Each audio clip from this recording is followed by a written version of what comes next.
I'm Sharon Wright. I live in Plainview, Texas. I was married to Walter Wright for almost 49 years, and I'm going to tell you today about the story of our journey at UMC.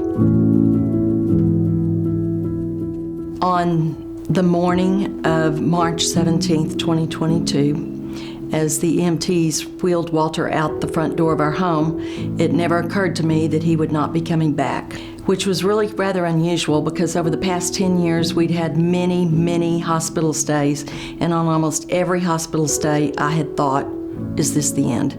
But I didn't think that day. In 2012, Walter went in for a routine colonoscopy, and he came out with a stage 3 colon cancer diagnosis. We met in the spring of 1972, and 6 weeks later, he said to me, "I know God has something very special for me to do with my life. Are you willing to go anywhere with me?" I looked into his big blue eyes and I said, "Oh yes, Walter Wright, I'll go anywhere with you." We ended up married. We moved to Midland, where we stayed for 7 years, and we had our 2 children. And then in the spring of 1984, the call came that the high school choir job had opened up at Plainview High School, and that was Walter's absolute dream job because he'd been in high school choir here.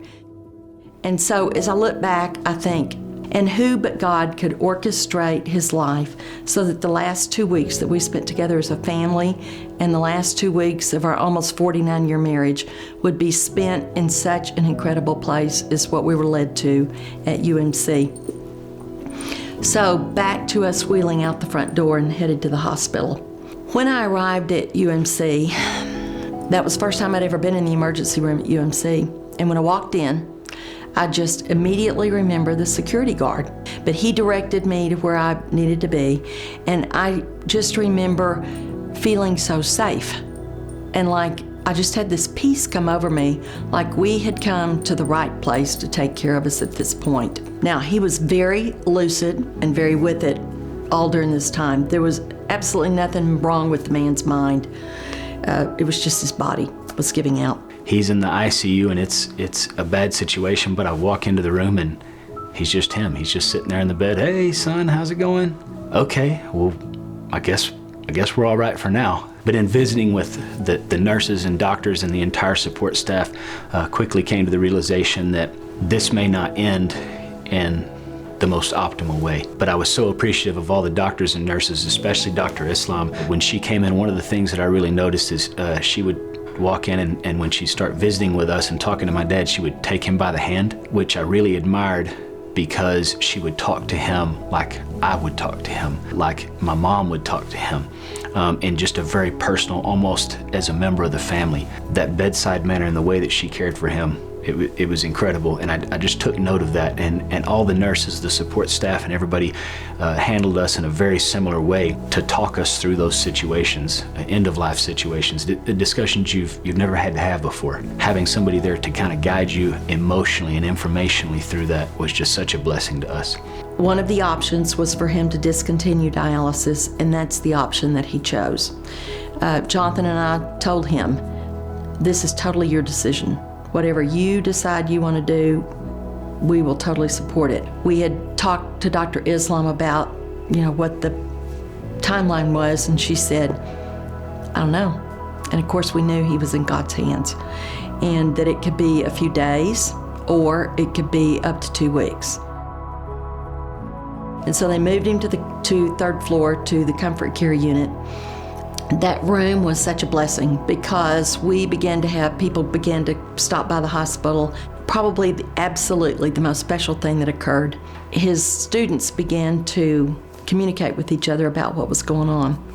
And so they gathered a group together of about 30 kids, came to UMC, and they sang a song that's very special to Plainview High Choir kids because they ended every concert with "The Lord bless you and keep you."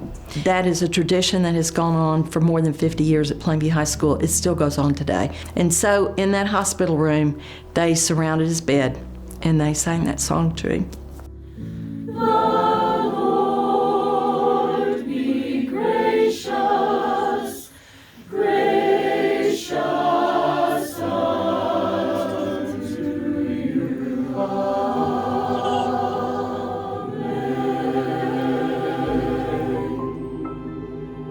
those 2 weeks and the environment and the people that was surrounded us at UMC and all the friends and family and everybody they let be a part of that was such an incredible, surreal experience to be able to know what's inevitable, but get to experience for 2 weeks in real time all of the fruit of a well-lived life.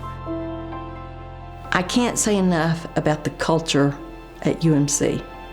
The care, the facility, the concern for our entire family all added together to create an environment that made things a little easier as we slowly said goodbye to a man who'd impacted all of our lives in a very different but very real way.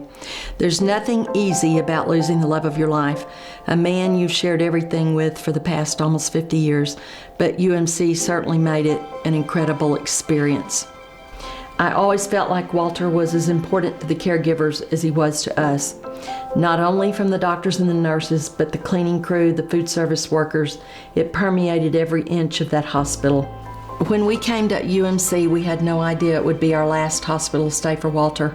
The staff made his last days and our last days together as a family a very memorable experience, even to the point of being a blessing in our lives.